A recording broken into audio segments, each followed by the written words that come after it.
We've all heard the old saying that laughter is the best medicine. Well, there may be some truth in that saying. This week on Being Well, Dr. Rich Cavanaugh from EIU's Department of Health Studies will be joining me to talk about the role of humor and health. Stay tuned to learn how a little laughter every day might be just what the doctor ordered.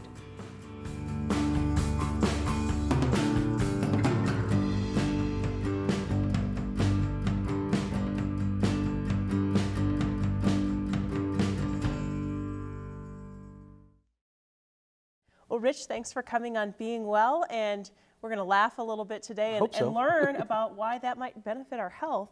Let's start first. Tell us a little bit, what is your background in as it relates to humor and health? Well, first of all, Lori, thanks for asking me. It's a pleasure to be here. I did my dissertation for my PhD on humor and health. That was the focus of it. I was looking at quality of life issues and looking at Eastern faculty, as a matter of fact. I've had a long interest in humor going back because my father was a kind of a storyteller, and he was very good at it. He would tell stories that would just get us laughing so hard our sides were aching. And you know, it felt really good, you know, particularly after a supper in which you needed some digestive assistance, which by the way humor helps with. And my mother, who passed away recently, and I wrote a eulogy, and I wrote in that my mother wasn't the storyteller, she wasn't the joke person, but in many ways she was the person where we got our humor from, because she never hurt anyone with it, and she could laugh at another joke, and she didn't mind someone poking a little fun at her. She was able to take a joke well and this sort of thing. So, you know, both parents, I think, contributed to my love of humor and interest in knowing a little bit more about it. And this wasn't, you know, how can you go wrong with humor to study for a dissertation, right? So tell us a little bit, you actually teach some seminars and some courses related to humor. I've done some workshops, and actually I'm also working on creating a regular offering here at Eastern from our department on humor and health. But I've done several workshops over the years. I did one just this past spring, as a matter of fact, and has grown from a 1-semester hour to a 2-semester hour. And we have such a good time doing it, you know. There is, the reason it's grown from 1 to 2-semester hours is there's just a plethora of new research and findings out there. We're finding more and more out every day. If we get an opportunity in our interview, I did bring a little bit of information about some of the latest research. So I'm the only one who teaches it so far, but I think anyone in our department would be good at this. You know some of the people in our department, so you'll know they have a good sense of humor. Time over in your department. There's a lot of laughter. We're going to talk about some of the benefits of how humor can help our health, but why don't you first give us an idea of where did the research area of humor and health, where did that start? Because it's not just something that someone just made up. No. It's been around for a while. The real emphasis on humor and health probably came out of a man named Norman Cousins. Norman Cousins, now deceased, was a editor of the Saturday Review, I believe. He was a very well-read person and very literate. He'd gone to a foreign country, I think it was Russia, to interview some people. When he came back home, he began feeling very, very bad. And it turns out he had this disease called ankylosing spondylitis.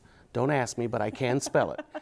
And everything the doctors tried, all the traditional things, treatments and diagnoses and all this sort of thing and methodologies, didn't work. He had read somewhere that thinking negatively, you know, can make you sick, you know, the psychosomatic illness. So he thought, well, gosh, maybe it works in reverse. So he more or less took charge of his condition and started watching Marx Brothers movies and Groucho Marx and the Marx Brothers, Candid Camera, things like this. And he found that 10 minutes of belly laughter, you know, hard laughing, just letting it all go, would result in 2 hours of pain-free sleep. Really? No painkillers. So he wrote a book called Anatomy of an Illness as Perceived by the Patient. That was back in 1979. And that started a field of research called psychoneuroimmunology. I can spell that too. It's a long word. It's a long word. But it's really the mind-body-spirit connection. Sure. And you know, research has been done all over the country on this phenomenon of mind-body-spirit connection, okay? You know, for years we've all thought that humor is good for us. You know, laughter is the best medicine, Sure. right? That's right. I can share with you, for example, there are things in the Bible, Proverbs, a merry heart does good like a medicine, a brittle spirit dries the bone. Also in Proverbs, he that is of a merry heart hath a continual feast. The Quran has something in it where it says, he deserves paradise who makes his companions laugh. We can look throughout history. Even here in our land, we have Native American tribes who actually had little ceremonial order of clowns, so to speak, and their job in the tribe was to make people laugh because it made them better, okay? Sure. So we've long thought deep down and felt like, well, gee, it feels good, it must be good for you, I feel good after I laugh. If something's funny and I get something out of it, it's like medicine. We've long felt that, but now we have a lot of scientific evidence, and I mean really clinical stuff, to back it up. I could share with you later on some of the things that have been done to prove this. Let's talk about what are some of the physiological effects of what goes on in the body when you laugh. Okay, let's think about it for a second. You know, in my workshop, I actually have people stand up and I say, I got a stopwatch here and I want you to laugh for 30 seconds, okay? Just 30 seconds. And they'll look at me like, really? Yeah, why? And I said, you know, and I said, you know what? You may not feel like anything's funny, but go ahead and do it anyway. For 30 seconds, I'll time you. So we do that. And then after it's over with, I say, okay, now what just happened? And people describe the laughing, you know, process. Like, well, your diaphragm is engaged. Yes. What does that do? Well, your oxygen is going in and out more. Your respiratory rate goes up. Your oxygen exchange. So it's an aerobic exercise.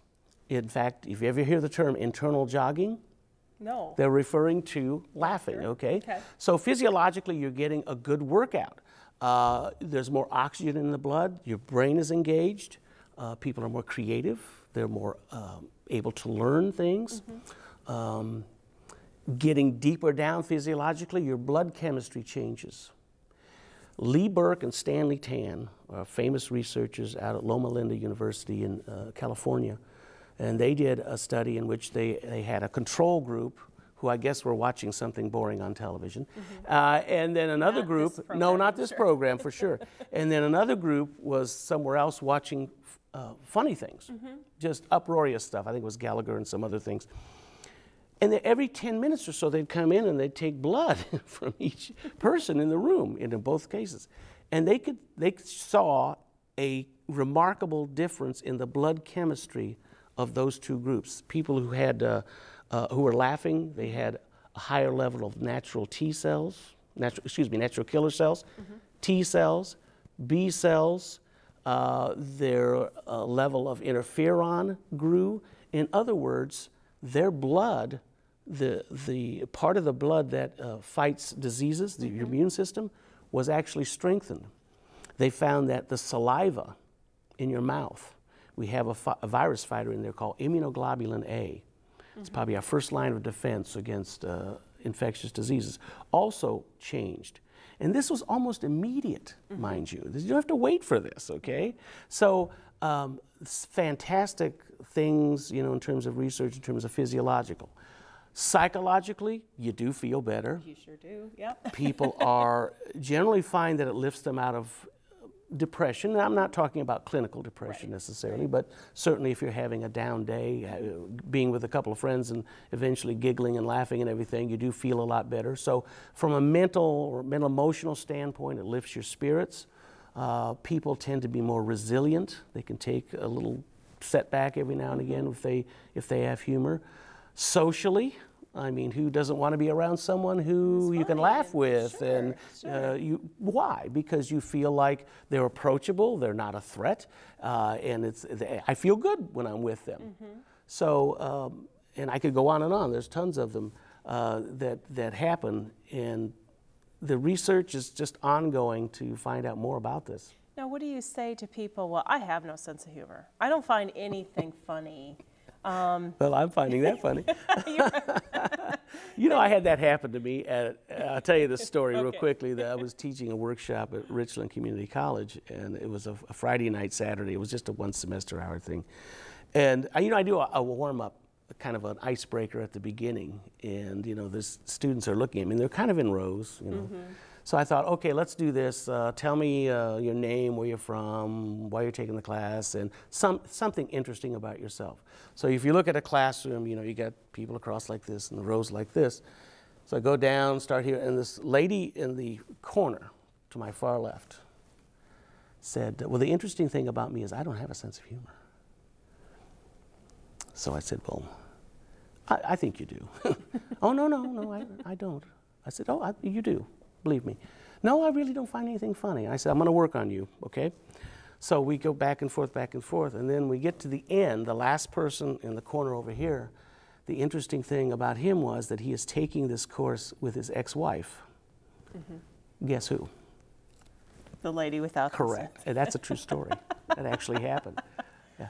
And at the end of the class, the next day, she came up and she had a smile on her face and she says, well, you know, I think I do have a sense of humor. I just need to learn to develop it. And I said, well, maybe we've helped you in that regard. So that leads to a question. Physiologically, is there a difference between, you know, true, genuine laughter or if you just fake manufactured laughter? I mean, can you get the same? You can say fake it. Can you get the same yes, results? Yes, actually, that's true. To some degree. I mean, it's not 100% foolproof, but, you know, you can, if you look in the mirror and you smile, okay, and you're not feeling, say, good that day, but you smile, pretty soon your mood changes. Same thing with laughter. You can get the same physiological benefits by just getting up and laughing, you know, for no reason. Just start laughing and you'll start feeling better. Some of the physiological changes will take place. Now, again, it's not 100%, but, you know, method actors, if they're preparing to do a scene, sometimes they have to maybe do a scene in which they show anger. And so what do? They get in front of the mirror and they clench their teeth and their fists and everything, and pretty soon they're angry. And the same thing follows with smiling and laughter. As a matter of fact, there's a song Charlie Chaplin wrote called Smile. Do you know what I'm talking about? Smile. And in it he says, you know, if you're feeling down, smile. Pretty soon you're going to feel differently. Right. And pretty much it is true, although again, it's not 100%. I have to say humor is a wonderful benefit. It's not a cure-all. We don't ever want to say, or we can't say, for example, that humor cures disease, but it is very therapeutic. Right, right. It can't hurt. It can't hurt. I've seen this on TV. There's actually laughing clubs. I think it started in India, where there's people that just get around in a group and start laughing. Well, I believe it started in India, in Bombay, I believe. And it was called the Laughing Clubs of India. And I have this article that I didn't bring it today, but it is now in the United States, where I think in San Francisco people get together and they just go and they start laughing, and they do all kinds of laughing. But it's basically they don't need any reason to laugh. They just start laughing, and it's sort of like you know, that morning exercise that people do. It is, after all, aerobic. But it helps them not only physically, but mentally, helps reduce stress in their lives. It's similar, I suppose, to those people who get together and do Tai Chi in the morning. So it's kind of the same type of benefit that they get. It's hard to sit there and not laugh when everybody around you is Oh, yes, laughing. it's very contagious, you know. And I proved that in class. We watch a movie, a part of a movie, Mary Poppins. And in their movie, there's a guy who sings "I Love to Laugh," and apparently he has this.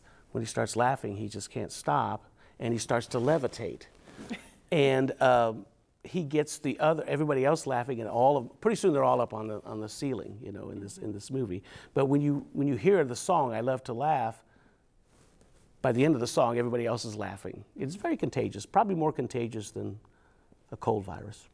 That's true. We won't talk about my cold virus today. Okay. Well, when you and I talked about doing this show, we had talked, or you had said, you know, humor, you view that as part of a holistic health model. Sure. Do you want to talk a little bit more about that? Sure, it gives me an opportunity to talk about holistic health in general.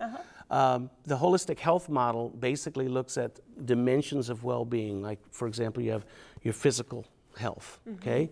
You have mental, emotional. You have intellectual well-being. You have environmental, spiritual, and social. And the first night of class, when I'm holding a workshop, first of all, I'll put up these large Post-it notes and put the 6 dimensions of well-being, and then we walk around and start trying to put down as many characteristics or behaviors that are associated with each one, and pretty soon we start seeing a pattern. There's some overlap. And in virtually every one, somebody puts humor or laughter. Because if you think about, well, we've already talked about the physical benefits, we've already talked about the psychological benefits, we've already talked about the social benefits. Intellectually, when I get to the research business, I can tell you about how people learn better, are more creative as a result of utilizing humor. So in each one of those dimensions of well-being, we can find an area where we believe that humor helps us, or laughter, and having said that, those dimensions, while we can identify them as distinct, they are also interconnected, and one affects the other. Sure. So, for example, if you start a physical exercise program, okay, you start going to the SRC every day, and there's the physical component, but then after a while you start seeing the same people. Pretty soon you start talking, and now you have a social benefit to that. You've made friends, okay, things of that nature. In the same vein, a beautiful sunny day, not humid, just a nice 70-degree balmy day. Your whole disposition is so much better than in the middle of winter when it's 40 degrees below zero. So one can affect the other in positive and negative ways. And that brings that holistic model together. Brings it all together. Let's talk about research, because there is a lot of new and current research in the role of humor and health. Yes, there is. Why don't you share some of that? All right, I will. I'm glad you asked. I happened to bring it with me. Again, it runs the gamut of different types of things, from very clinical stuff like measuring interleukin and different blood components. One that I just ran across just a few weeks ago was laughter helps the blood vessels and contributes to heart health in the following way. They did some research in which they had a group of people watching a kind of a scary movie, or a movie that made them tense. One they talked about was the opening scene to Saving Private Ryan. Okay, if you know what I'm talking about, that's really tense. And then they'd watch some funny movie, and then see, was there a difference? They found that with the funny movie, there was a dilation of blood vessels. Blood vessels relaxed. Okay, this is a good thing.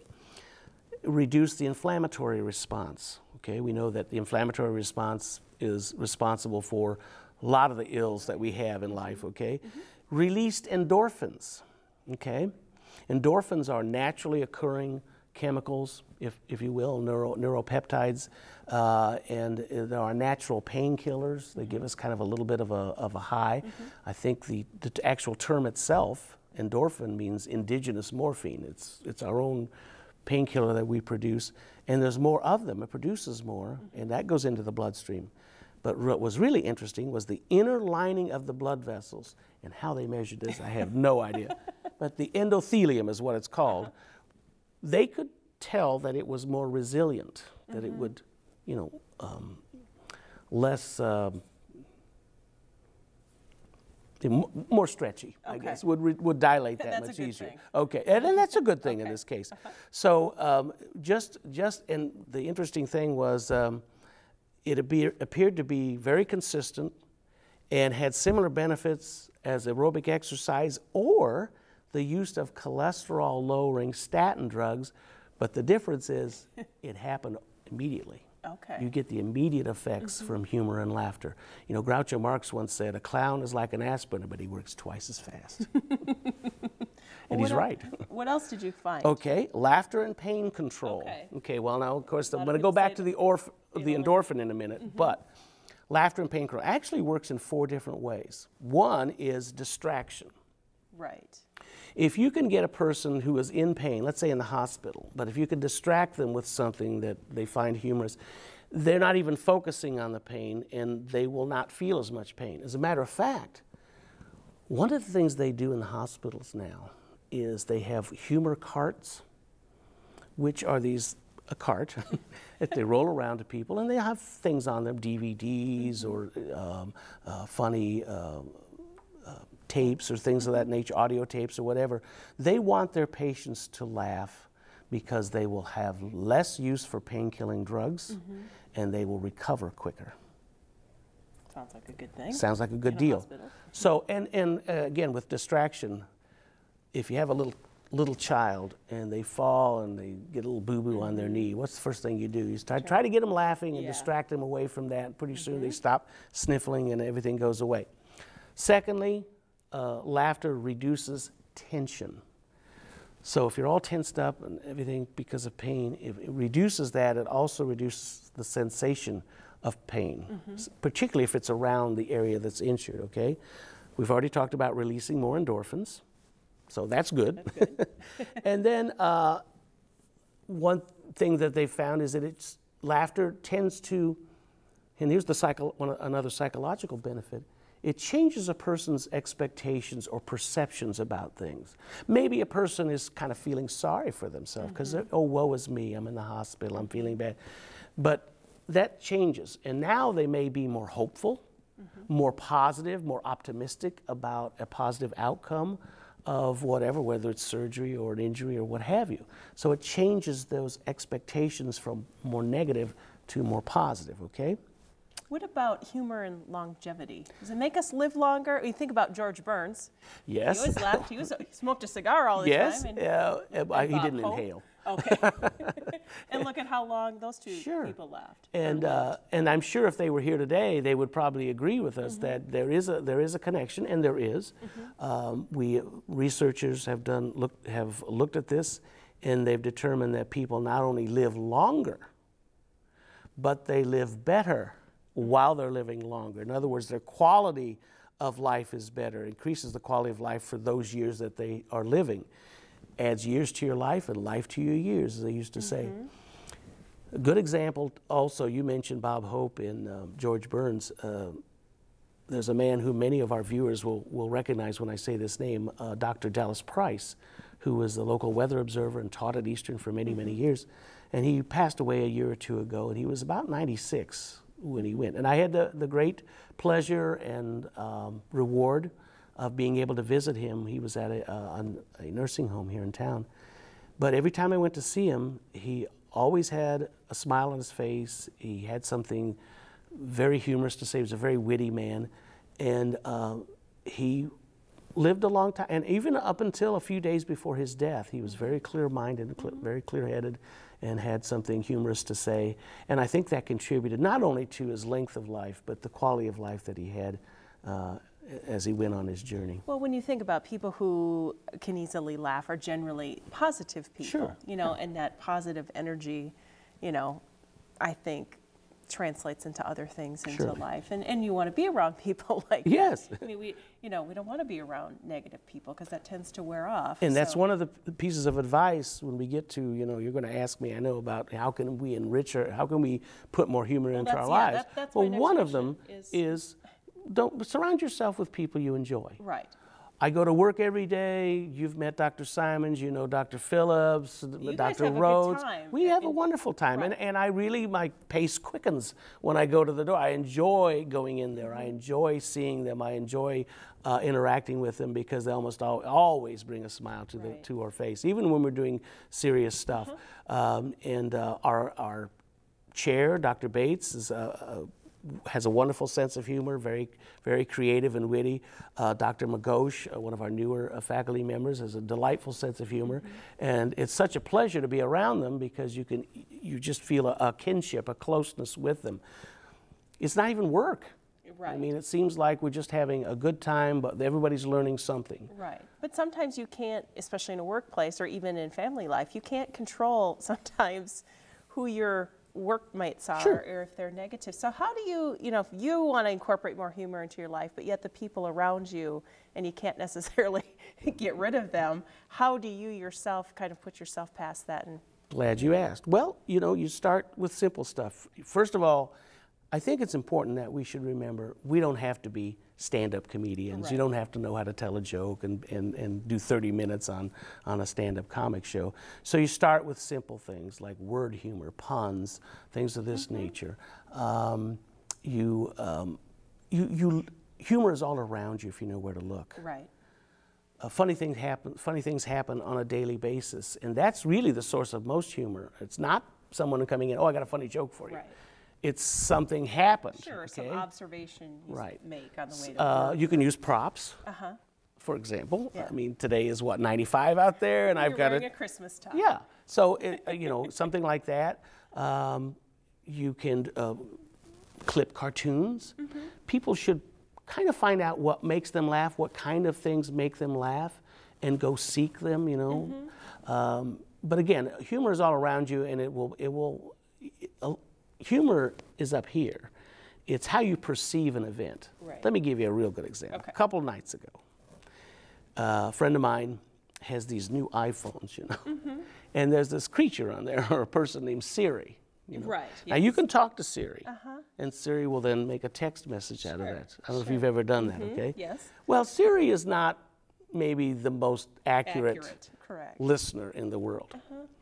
And what happened was my friend was going to send a message to his cousin. They're very close, and he wanted to send a message. So he dictated something in there. And then when he looked at the message, he just burst out laughing. And I can't repeat what it said, but it was totally different than what he, wanted to say. Well, we just got to laughing so hard. It was like 10 minutes, and I mean, people were crying, and faces were red. And of course, he didn't press send. Oh, that's good. That was a good thing. But we found how to save it, and we can laugh at it later There's again. a whole website out there.